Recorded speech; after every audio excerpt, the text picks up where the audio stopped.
Hello and welcome to another Page Turning Tuesdays with Tom. I'm the author of the Don't Call Me Jupiter memoir series. Yesterday was my birthday, and all I really want is the tooth fairy to fix my teeth.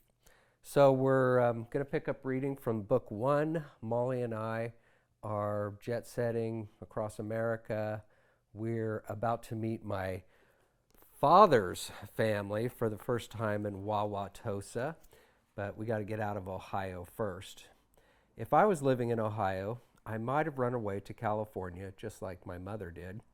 After a couple weeks in Cincinnati, Molly and I prepare to meet our other grandparents in Milwaukee. We've never met them before and have no idea what they look like other than Dad's exaggerated description. You will be on the lookout for a petite woman wearing her weight in plastic jewelry. If your first instinct is to run away, then congratulations. You have found her. 3 steps off the airplane, I find myself being showered lip first in bright red kisses by a little old lady weighed down by massive amounts of jewelry. Dad was right. I want to run away.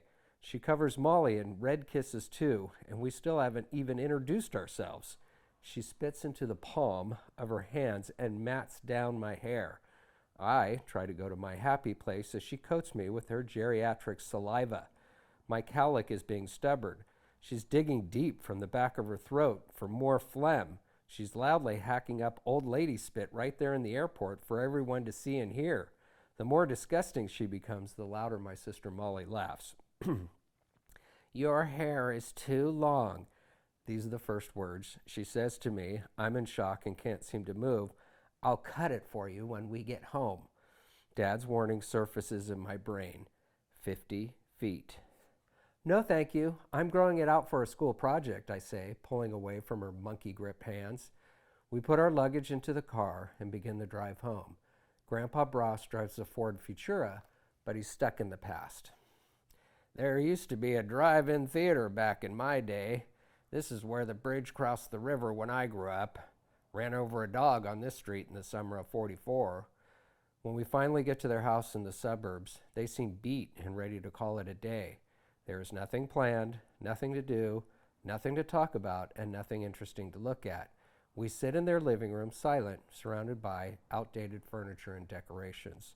So what do you think of Wauwatosa? Grandma says to break the silence. They should call it blah blah tosa, I say, wisecracking. Wait until you see the neighbor's train. He has this in his basement. Molly and I look at each other thinking the same thing. Can we go home now? Grandpa Bross is a retired costume jewelry executive.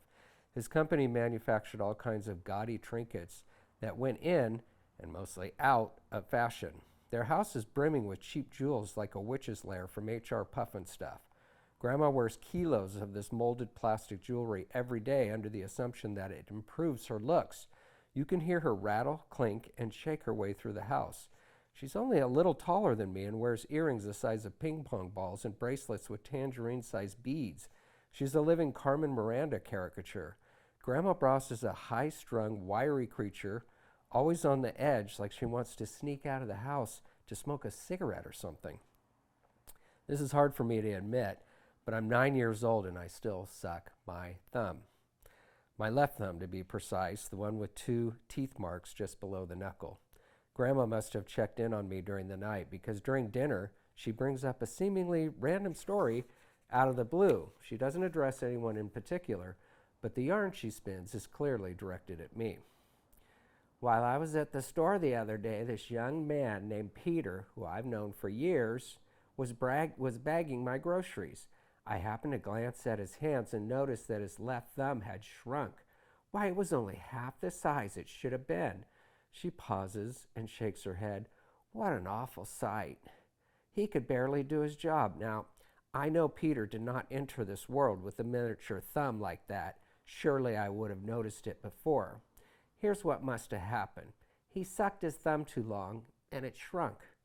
She has my full attention. Too much water will do that, like when clothes shrink in the wash. Spit is mostly water. Anyway, what a shame. I guess that's what happens if you don't quit sucking your thumb. She looks at everyone at the table except for me. My face is burning. Then she turns her head my way and asks, Will you please pass the basket of bread to me, dear? I'm extremely disturbed by this story. I don't want a mini freak thumb like Peter. When no one is looking, I hold my thumbs together under the table to see if any shrinkage has occurred. That night, before going to sleep, I tell Molly that Grandma's stupid story is a bunch of crap, and she agrees. But that story sinks into my soul, and I never suck my thumb again. That old lady's trick had worked. So we'll leave it there. Gosh, Grandma was really something. And I'll see you on another edition of Page Turning Tuesdays with Tom. Thanks for tuning in. So long for now.